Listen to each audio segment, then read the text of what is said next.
ladies and gentlemen. Now that we're finally done with the Sonic hacking contest of this year, we can finally get back to Mega Man. But first, a little correction. Last review I stated that despite the first title in the series not selling very well, Capcom felt the need to produce a sequel to it anyway. In actuality, Capcom wanted to forget Mega Man and move on, but they allowed the producers of the first game to make a sequel, as long as they worked on other projects that Capcom had planned out at the same time. This resulted in Mega Man 2 being developed strictly under the free time that the developers had when they weren't spending time on other projects that Capcom wanted them to finish.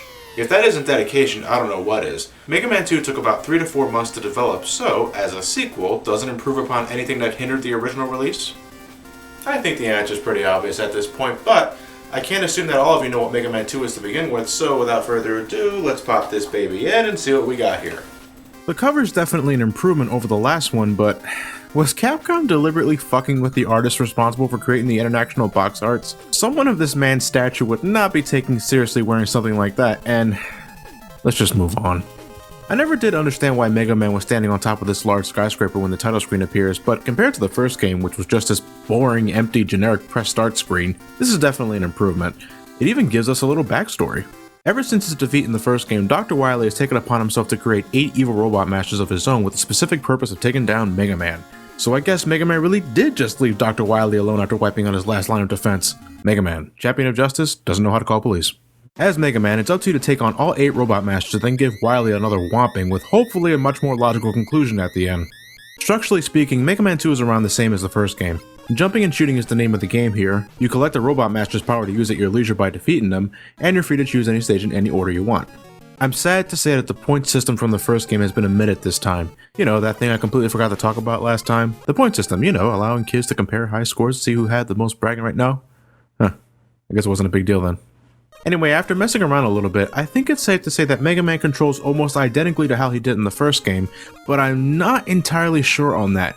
He doesn't feel as heavy as before, but he still sort of slips around a bit when coming to a stop.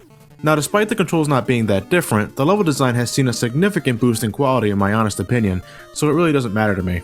There's noticeably less amount of bullshit here than it was in Mega Man 1. No cheap kills from disorganized platforming, no instances where I swear damage is inevitable due to bad enemy placement, and deaths via knockback are kept to a minimal.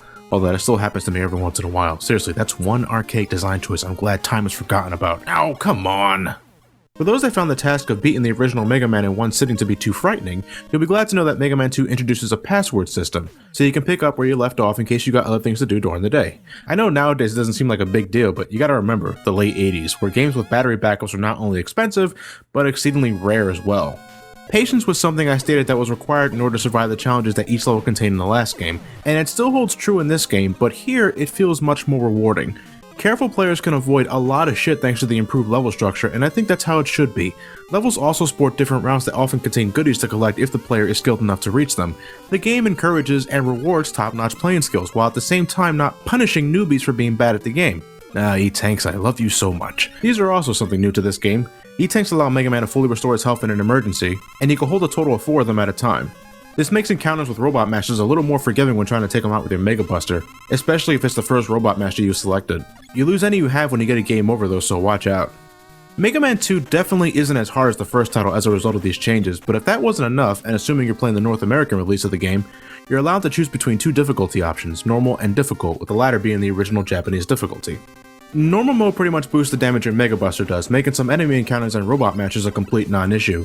It also increases the drop rate of items that enemies can drop when defeated. To me, this is an excellent way to introduce newbies to the series. I always believe that it's not a good idea to scare away new players with a hard difficulty that you can't change, and that it should be up to the players to choose when they're ready for a greater challenge. Still, even in difficult mode, I still don't find this game to be that hard with a few exceptions, but there's no Yellow Devil here, so that's automatically a plus. With new Robot Masters brings new toys that Mega Man can play with once he gets a hold of them, and unlike the first game, almost all of these weapons are very useful and some are even multi-purpose. Sure, you can save Flashman's Time Stopper to make the battle with Quickman a little easier, but you can also use it to stop enemies in their place and make some platform challenges more comfortable. The Leaf Shield makes for a great defensive item, but you can also chuck the thing at enemies when you want to get a move on. Then there's weapons like the Quick Boomerang, which deals massive damage with a high ammo count, and of course there's Metal Man's Metal Blades, which not only contains the most ammo I've ever seen a weapon have in a Mega Man game, it can also be fired in 8 directions, effectively replacing the Mega Buster. Mega Man can fire a metallic object in 8 directions, but not his Mega Buster. Most people like to go to Metal Man first because of the sheer effectiveness of this weapon, and honestly, I don't blame them. I usually like to go Flash Man or Woodman first though, but that's just me. When you defeat certain stages, Mega Man also gains access to one of 3 new items that can help you overcome particularly tricky sections. They're not very creatively named though, seriously. Item 1, 2, and 3? That's so boring. But they can be a great help. Disappearing blocks in Heatman stage giving you trouble? Well, with item 2 that you score from beating Airman, you can completely ignore it. I don't understand why people claim Airman is so difficult. Just jump over his tornadoes, wait for him to jump to the other side, then leaf shield his ass. Booyah. Done. Maybe it's an exaggeration, I don't know.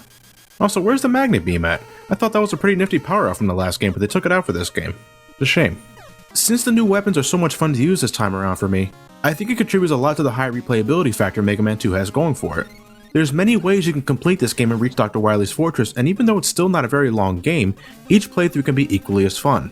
The developers were apparently going for a more anime-esque look this time around when it came to the graphics and such, and whether or not they succeeded I guess is up to interpretation. I will say that I think it's much better than Mega Man 1. The areas and colors are much more diversified, and enemy design shows a bit more character in conjunction with having more strategy to them. Do I even need to talk about the music here? It's one of the most popular NES soundtracks in video game history, and what many consider to be the best Mega Man soundtrack ever. The last bit is certainly debatable, but I won't deny that this soundtrack is pretty damn amazing. I love almost every track this game offers, with the only 2 exceptions being Heatman, whose theme I find rather dull, and Wily Fortress 3 and 4, which gets ear-grating after a while. I shouldn't even have to mention just how damn popular Wily Fortress 1's musical track is, but it really is an awesome theme, and one I think deserves its praise.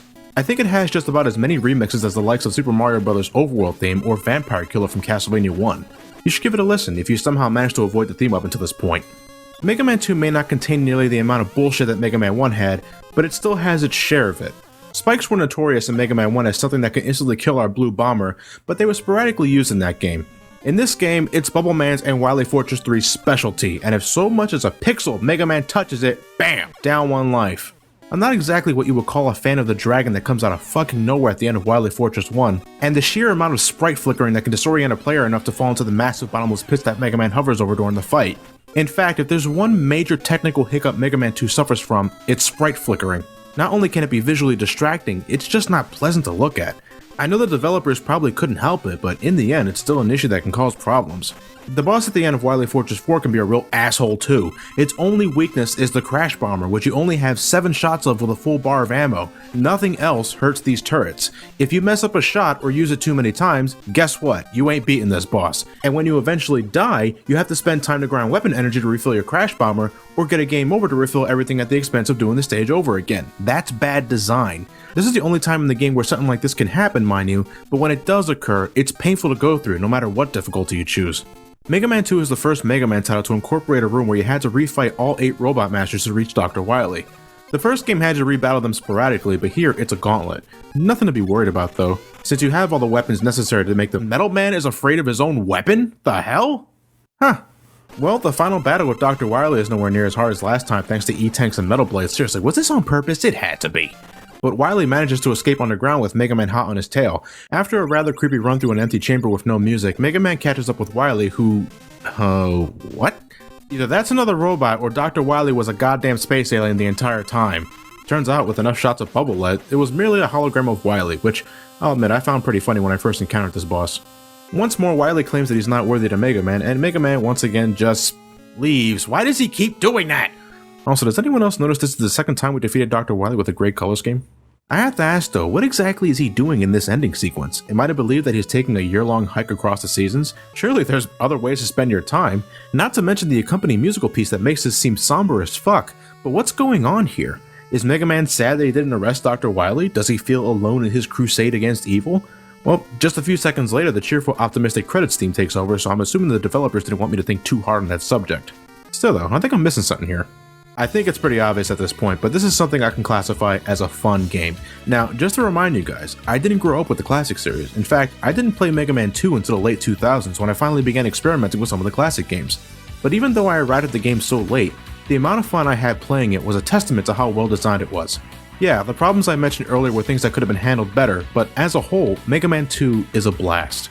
The developers made this on their free time. There was an ambition when this game was made, and I think it shows. Not only does it do a much better job than Mega Man 1 in just about every way possible, but it's also the best-selling Mega Man game of all time. You want to start playing classic Mega Man games? You start here. over 20 years later, and the game is still very fun to play. We're 2 games into the series and we've already hit what many consider to be the high point of the series. Now usually that's not a good sign, but who knows, with the games we have left to review, we might find another one that's just as fun, if not better, than the likes of Mega Man 2. So with that said, I'll see you guys next time with Mega Man 3 for the NES and Mega Man The Wily Wars for the Sega Genesis. See you guys next time.